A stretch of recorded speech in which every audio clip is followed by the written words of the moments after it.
लोकशाहीर अण्णाभाऊ साठे व वीर एकलव्य बिरसा मुंडा यांचे स्मारक तसेच पुतळा येवला शहरात उभारावे या मागणीसाठी येवल्यातील स्वाभिमानी रिपब्लिकन पक्ष तसेच इतर संघटनांनी येवला नगरपालिकेवर मोर्चा काढत निदर्शने केली।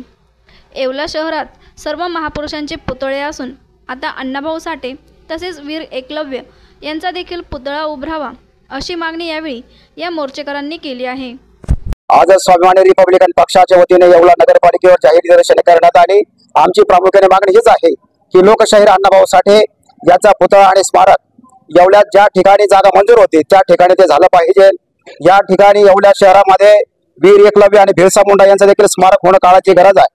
माझ्यासारख्या आंबेडकरी चळवळीच्या कार्यकर्त्याला प्रश्न पडतो की या दोन महान नेत्यांच्या पुतळ्याच्या आणि स्मारकाच्यासाठी स्वाभिमानी रिपब्लिकन पक्षाला आणि आमच्या बरोबर येणाऱ्या असंख्य लोकांना आज आंदोलन करण्याची वेळ येते ही मला खंत आहे।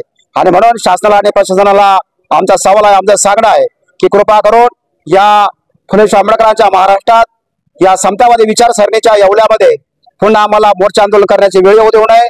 आमची जी मागणी आहे ती रीतसर आहे, योग्य आहे आणि तात्काळ आपण त्याचा खुलासा करावा आणि आमच्या महापुरुषांचं स्मारक व्हावं आणि त्याच्या उद्घाटनाची त्या स्मारकाची तमाम जनतेला फार मोठी आस लागलेली आहे।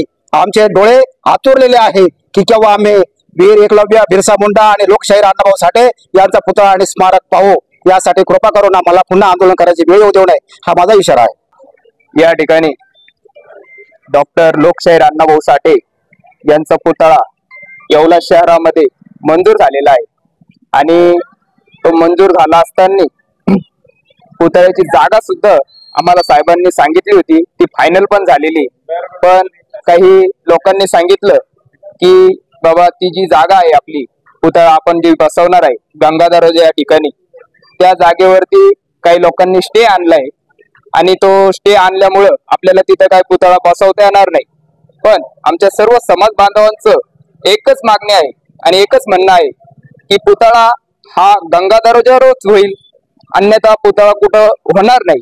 याची सर्व समाज बांधवांनी काळजी घेतलेली आहे आणि जर पुतळा लवकरात लवकर त्या ठिकाणी जर बसवला नाही तर आम्ही सर्व समाज बांधव मोठ्या संख्येने या नगरपालिकेला आव्हान करतो की लवकरात लवकर आम्ही मोर्चा घेऊ आणि त्या मोर्चाचं स्वरूप असं राहील की डायरेक्ट नगरपालिका ही लॉक करण्यात येईल। याची सर्व नगरपालिकेतील सर्व कार्यकर्त्यांनी